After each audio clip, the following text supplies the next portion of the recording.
Let's look at page 19. So we have one more just very similar to what we just did, okay? So we went in order from least to greatest. So yes, we can use our common sense and we can see that 1/2, okay, half of 8 is 4. So I know that 4/8 would be 1/2. So I know that 3/8 is going to be less than 1/2. So I can go through here and get rid of some answer choices. All right, but what I'm going to do, since I have 1, 2, 3, 4, 5, 6 different fractions that I'm going to try to compare, I'm going to find common denominators. All right, so I'm going to write them all down.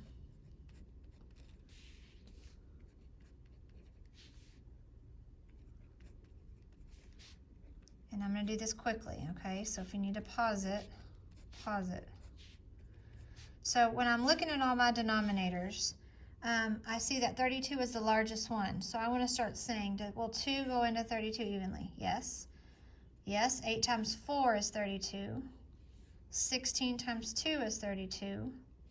16 times 2 is 32. And then, so I'm just going to use 32 on all of these as my common denominator. Because going from this and changing it like we learned earlier to tenths or to hundredths, that's not going to work because 16 is not compatible with tenths, or it's not compatible with hundredths. Because sometimes you'll have numbers that are not compatible. So here, 32 is my denominator. I don't have to do anything to change it. Okay, so that's going to be the same. So 16 times 2 is 32, so 7 times 2 is 14.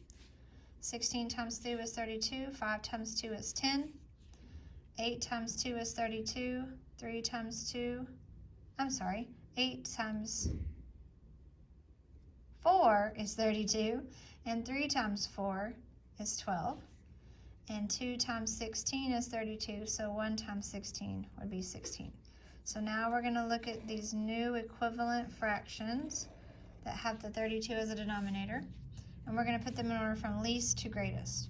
So I'm looking at all of these numerators, trying to put them in order from least to greatest.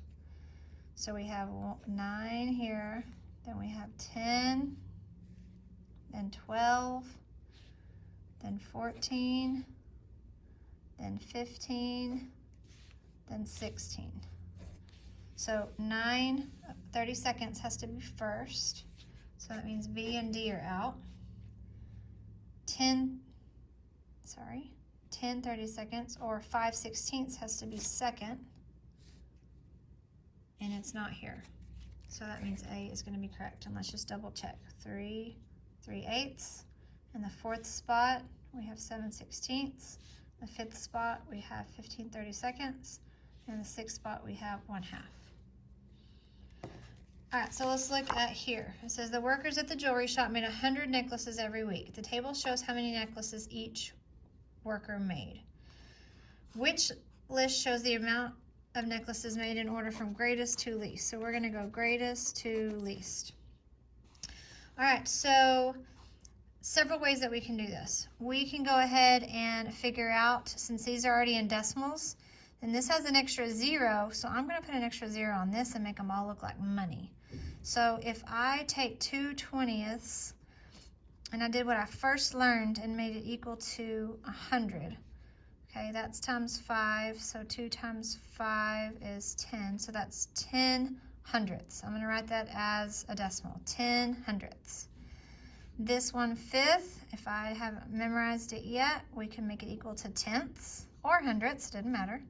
5 times 2 is 10, 1 times 2 is 2, so 2/10, I could write it as a decimal, 2/10, and all of these go to the hundredth spot, so I'm going to just put an extra 0 to make it easier.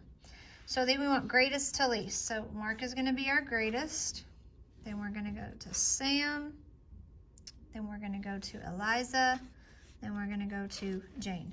So we want number 1, Mark. We want this 4/10 first. Well, this is our only one. Then we have 30 cents, then we have 20 cents, then we have 10 cents. So it's going to be